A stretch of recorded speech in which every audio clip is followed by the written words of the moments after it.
So, back. We're back. Um, on the Ashish Sports and Political Podcast. Lots more lined up. Infrastructure, trade, and I'm going to get to this. This is going to be one of my favorite topics. The Omnibus Spending Bill. Alright, so let me start with this. Right.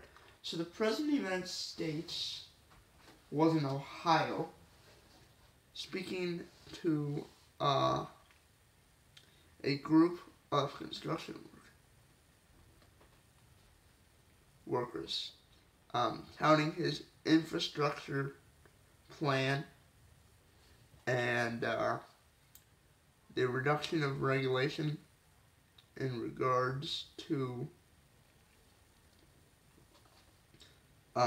permits and permit time.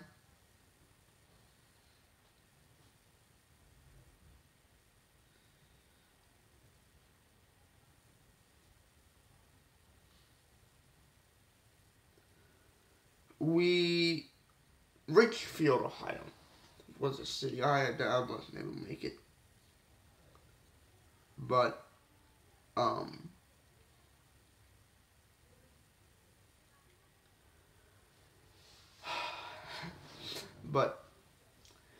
it's interesting because we talk about this guy, a lot of conservatives, right? Conservatives. What's his name?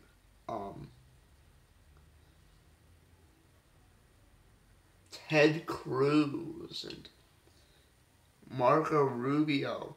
The president isn't really conservative. And yeah, he's pretty liberal on some issues compared to what you would expect a Republican to be. But you like flexibility and the fact that he's entertaining all options on some issues. Notably, guns is a good sign, not because any of those things should actually get passed, but that he's bringing the entire country into the debate instead of isolating himself from 50%, which could help him when this becomes a hot button issue in the 2018 and 2020 elections.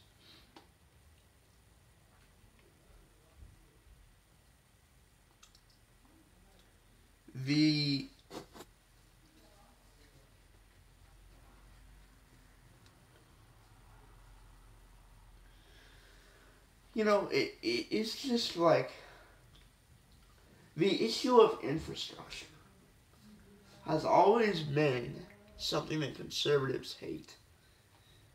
Something that I don't think that construction workers are going to revitalize the American economy in the way that other fields can. But I will say this. The increase in the Dow the day after that speech, 300 plus points, and the possibility of a guaranteed 1.4% increase in GDP that comes along with infrastructure investments is a good sign. It's a very good sign. Well, the reason why privatizing of infrastructure is going to be one of the easiest and probably most efficient ways to actually do this is very simple. Because we spend a lot of money on these projects that, when done by private ownership, are done efficiently, are done by deadlines or before deadlines, and The reason why that private investment is looked for towards infrastructure is because infrastructure is one of those investments where if you invest properly, people are guaranteed to use it. People are guaranteed to drive on roads, drive on bridges, right? And more people will go towards the brand new, patched up, healthy roads rather than the old pothole roads. So the return on the investment, not only is it immediate, it's large. It's relatively large. And the risk that you run is very low because people are going to use that commodity no matter what. And the better you make that commodity, the more people are going to use it because it's not just based on value, but it's also based on safety of the infrastructure. So that's why privatization of infrastructure is a simple and easy solution to the issue of overspending on infrastructure and not getting the results in terms of job creation. Another thing here, privatizing infrastructure gives many construction workers permanent jobs that they can keep, and if they do well, they have a chance to evolve in their careers, move up positions. They don't have to stay as construction workers, whereas in the government's case, obviously we tend to overspend. Look at the Obama stimulus. And once these projects are considered over, what's the fallback plan? Now, obviously, there's a lot of projects, so that could be a decent argument. But even in that case, if spending is going to explode like that, $8 trillion, $10 trillion, $13 trillion, are we really being smart in our investments, or are we investing in the sake of arguing to the middle class that we're actually helping them, when in reality we're investing in something, not getting it done properly, not ensuring the safety of our citizens, and putting crippling debt on the backs of millions of Americans. That's why you need to privatize infrastructure, and this is ticking off the Democrats. Because this is an issue where they can actually get things done with the President of the United States. And they're not willing to do that because of the differences in philosophy. But if it works, and it's worked in Europe, Europe has done this and it has worked.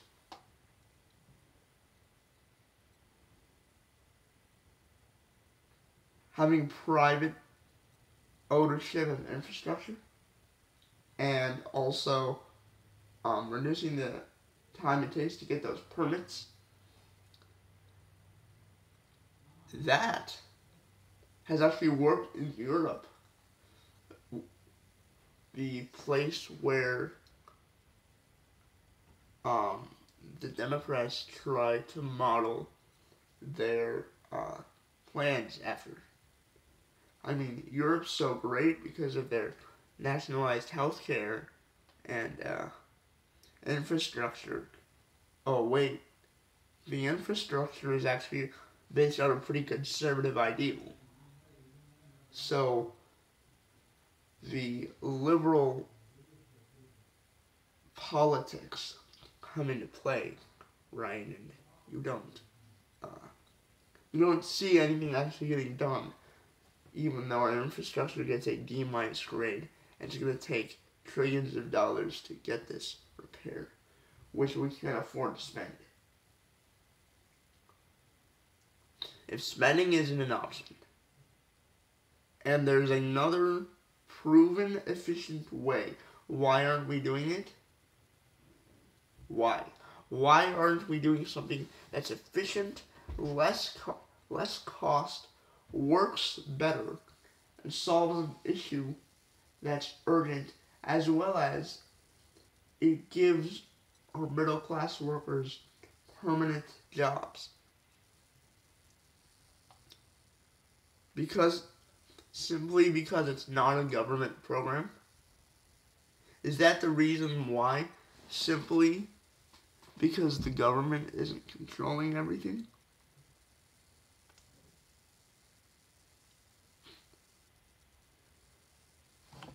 Simply because you don't want to work with the president and cave in and say, look, this guy is actually willing to get things done?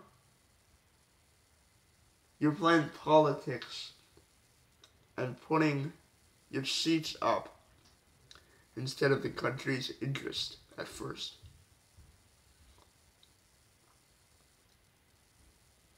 The country's interests are what matter. That's what politicians should put first. And if they're not willing to do that, they should be booted. And that's why I agree with the president and the fact that he said only if more Republicans get voted into Congress is this actually going to get passed. Because it's a bipartisan issue with a failed approach.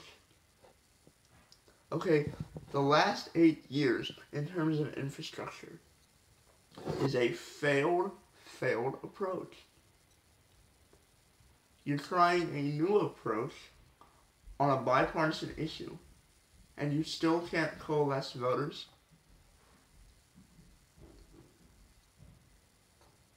There's no one else to blame but the Democrats here. No one else. So, the next time there's potholes on the road, the president promised to fix it. The Democrats did as well. The president actually wants to do something. The Democrats don't. This is the Ashish Online Sports and Political Podcast. Up next, trade and opening of markets.